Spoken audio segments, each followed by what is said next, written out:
Marcus Tullius Cicero Krisztus előtt 106. január 3-án született Arpinumban. Lovagrendi családba, közeli rokona volt Gaius Marius hadvezér.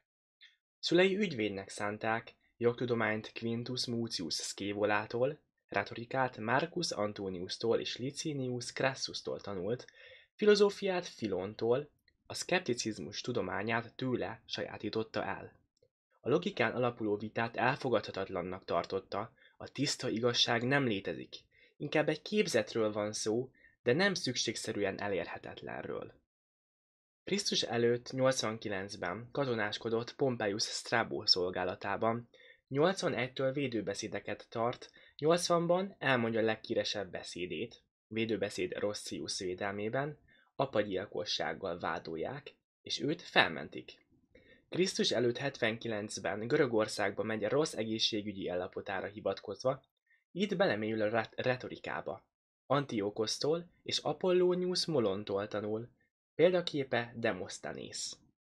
Apollonius szerint felülmúlta a görögöket, filozófiát is tanul.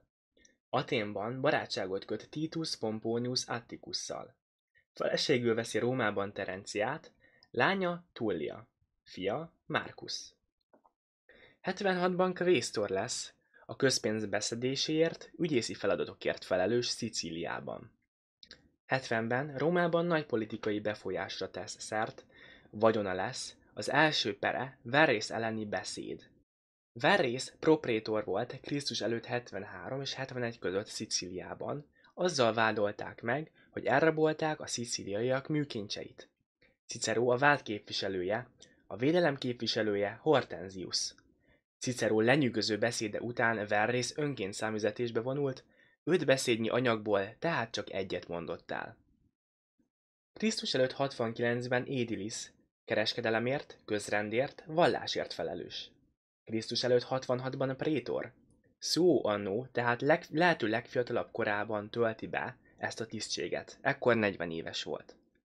Első politikai beszéde Pro Lege Manilia, ez egy törvényjavaslat, a mitridátészi háború vezetésével Pompeiust bízza meg, mármint arra sarkal, hogy a szenátus őt bízza meg a feladattal. Krisztus előtt 64-ben konzul, homo novusként, a családon először viselte a tisztségek. Krisztus előtt 64-ben konzul, homo novusként, tehát a családban először viselte a tisztséget. Krisztus előtt 63-ban Catilina féle összeesküvés zajlik. Lucius Sergius Catilina, elszegényedett nemes, a polgárháborúban Sulla oldalán állt. Megölte sógorát és saját fiát.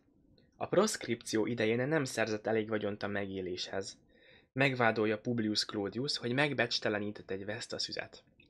Afrikai helytartósága idején sikkasztással is megvádolják. Catilina konzul akart lenni Szúra mellett. Megígérte, hogy aki rászavaz, annak adósságát eltörli. Ezért főként a veteránok és a gladiátorok szemében lett népszerű. A második lépése a tervének a konzulok megölése volt. Ebben az időben Cicero mellett Caius Antonius Hybrida is konzul volt. Cicero tudomást szerzett az összeesküvésről Fulvia Antoniától, aki Publius Clodius felesége, és nagy politikai befolyással bíró nő.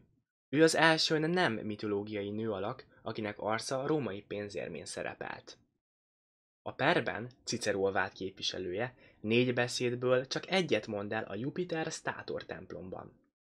Krisztus előtt 63. november 8-án Catilina elleni első beszédét mondja el. Catilinát a haza ellenségévé nyilvánítják, majd elmenekül, Krisztus előtt 62-ben leli halálát a pisztoriai csatában. Az összeesküvés többi tagját kivégzik. Cicerót a haza atyjává, Pater Patriae nyilvánítják.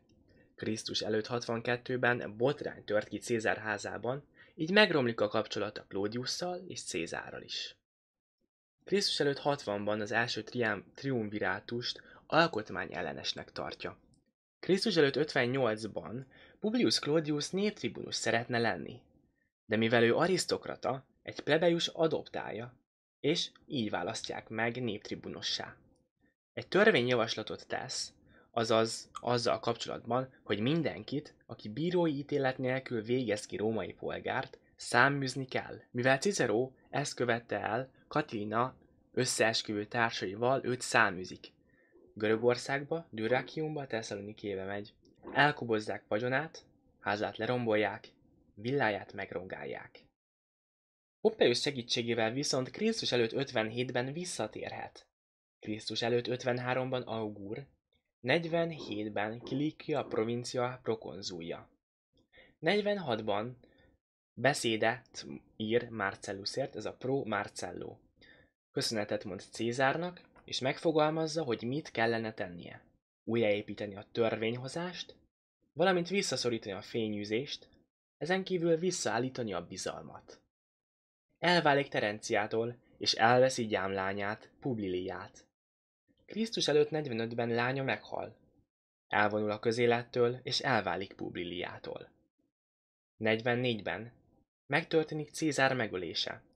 Ő Antoniust vádolja a gyilkossággal, ezért elhangzik az Antonius elleni beszéde is, a Philippia. Krisztus előtt 43-ban a második triumvirátus megalakul, a bosszúhoz pénz kell, így proszkripcióhoz folyamodnak, tehát a gazdag polgárok vagyonát elveszik, és ezzel az is jár, hogy bárki megölheti őket szabadon. Ezen a listán Cicero is rajta volt. Cicero menekül, de Formiő közelében katonák levágják a fejét és kifüggesztik a fórumon. Művei. Retorikában ő a legnagyobb szónok. 26 évesen kezdje el ezt a hivatást űzni. Megírja a De Inventionét, De Oratorét a szónokról. Ez 3 könyvből áll, dialógus, a művet Quintus öccsének ajánlja. Filozófiai művei. Célja a görög gondolatok összhangba hozása a római kötelességtudattal. De Republica, a köztársaságról, Krisztus előtt 54-től 51-ig íródik, 6 könyvet tartalmaz, a témája az állam eredete és a 3 államforma. A királyság, a köztársaság és a császárság. A De Legibusban a törvényekről ír, Krisztus előtt 52-ben publikálja. Ez egy dialógus, amiből 3 mű maradt fent. Költemények, levelek. Kortársai gúnyolják, versei hellenisztikus és alexandriai vonásokkal voltak tele.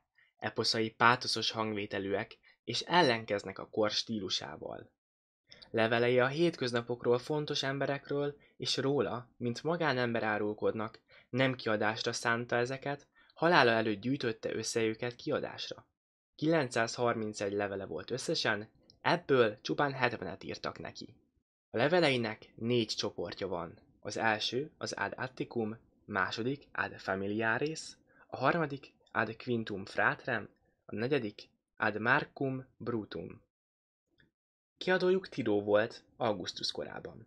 Az 1-es, a 3-as és a 4-es verset 1345-ben Petrarca találja meg. Augustus direkt úgy állította össze a leveleket, hogy rossz fényt vessen Ciceróra. Hiúságával, hitszegésével és szószegésével. De ezek kiragadott levelek.